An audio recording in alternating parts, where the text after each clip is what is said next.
Hey guys, I hope everybody's having a fantastic day, whether you're watching this in the morning, in the afternoon, or in the evening. I'm glad you're here.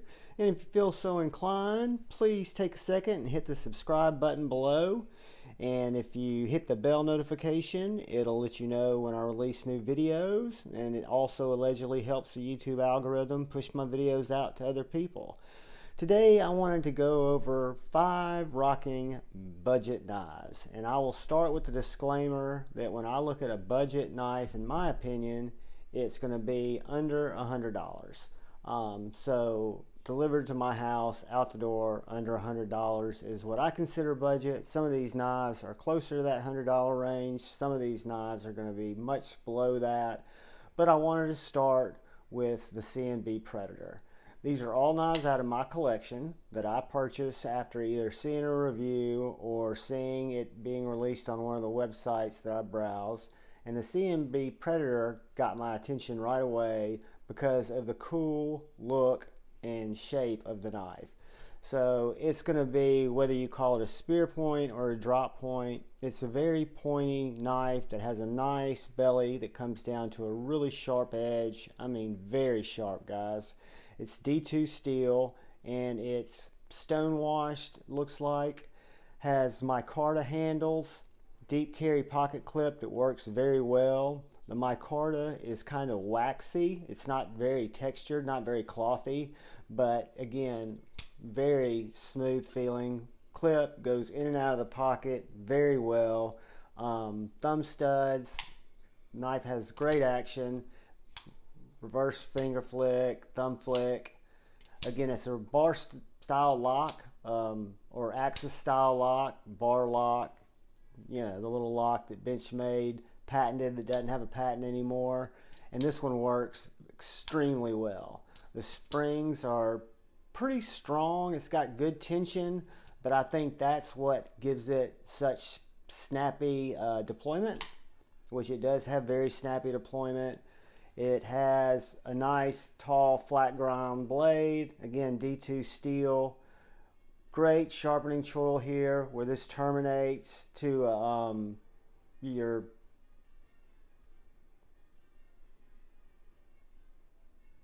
back here. You know, you got plenty of room. I just went totally mentally blank, so I'm not going to do any edits.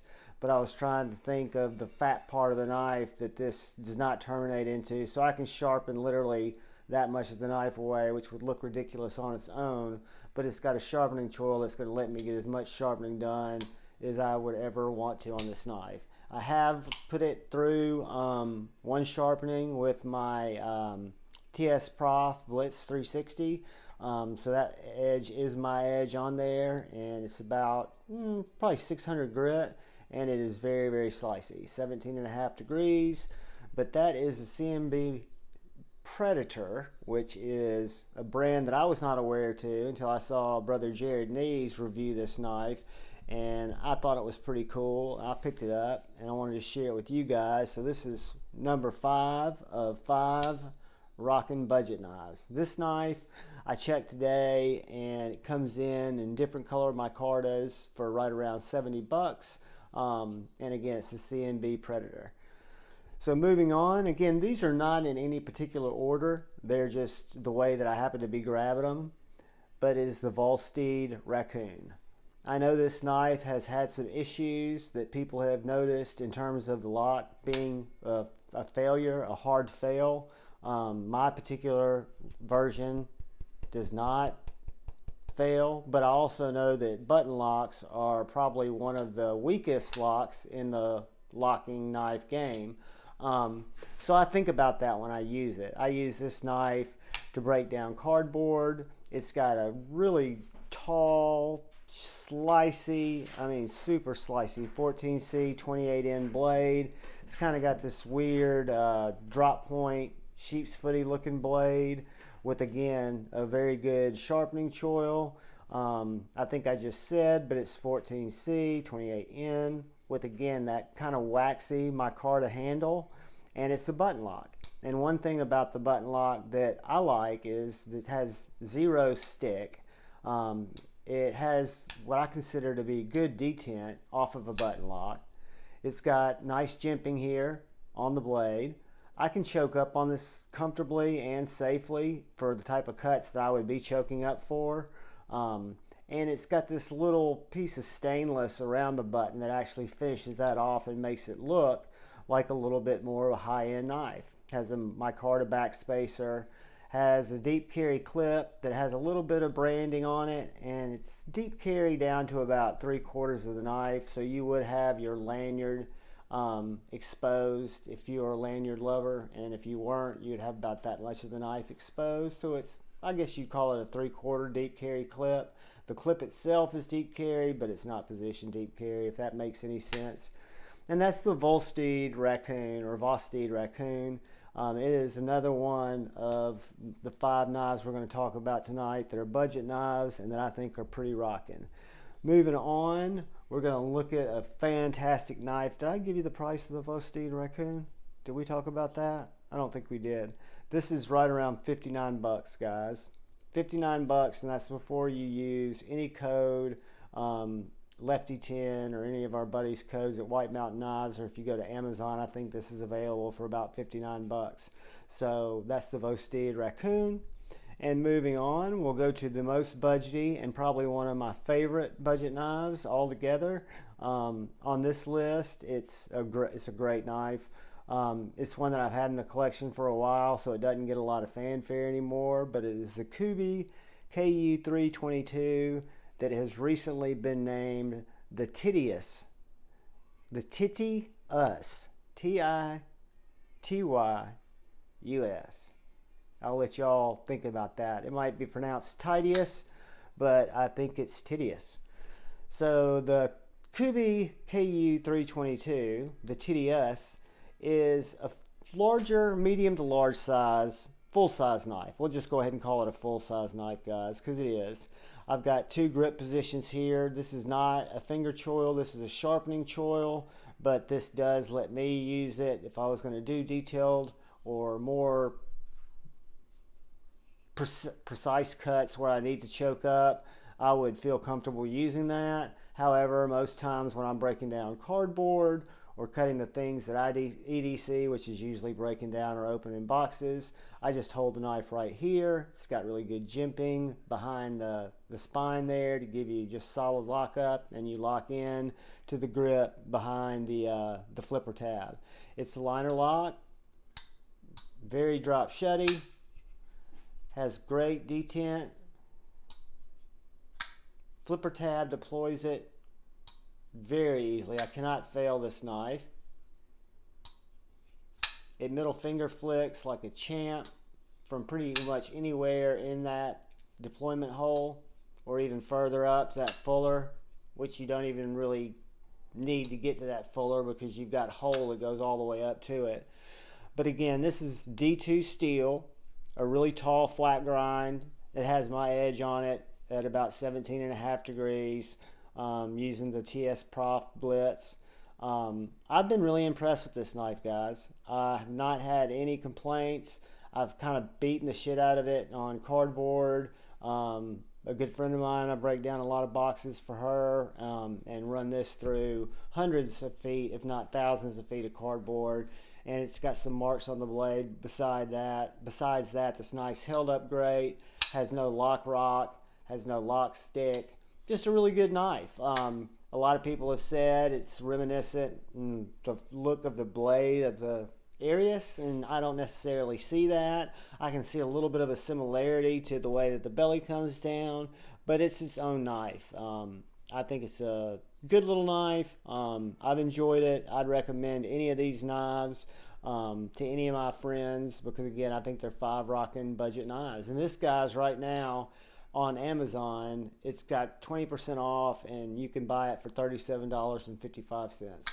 I see a lot of knives out there that are value knives. I see a lot of channels that are talking about knives that are value knives from different companies I've never heard of. And in all fairness, I hadn't heard of Kubey several years ago. But I would put this particular knife, the Kubey Tityus, we'll call it the Tityus Kubey. I would recommend this knife and take it over any of those knives for under 40 bucks at $37.55. but that is a rockin' budget knife in my opinion. Moving on, we'll go to another rockin' budget knife in my opinion, and this is going to be on the higher price point of rockin' budget knives. This is the Devo Growler. It was my top budget knife of 2022. It comes in at $85 in 14C 28N and micarta. You can get it in 3 different blade finishes, either this black washed, a stone washed, or a satin if I'm not mistaken, and then the black micarta. It's a middle finger flicker or thumb flipper knife. I middle finger flick it. It fits my hand like a glove. It has a really nice finger choil that is actually designed as a finger choil, but also makes for a great sharpening choil. Plunge grind was the word I was looking for about 3 knives ago when my ADHD brain just went squirrely there for a while. I was talking about the plunge grind that is so good on the CMB Predator. So that is how my brain jumps around from one thing to another.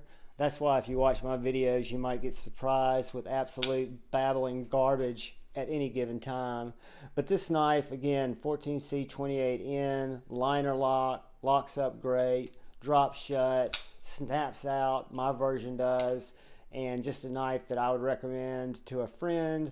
I would recommend it to a family member. It's got a deep carry clip, leaves a little of the knife exposed. It does have a little lanyard loop down here for lanyard lovers, and is still available at White Mountain Knives because people keep sending some of them in because they were expecting a stronger detent, which I can understand if you were expecting something different. And if it does have a weak detent, you can find some of those still at whitemountainknives.com. And I don't know if Devo Knives is going to do another run of the growlers, but I know they're going to be looking at moving forward with a premium growler, hopefully with the USA manufacturer.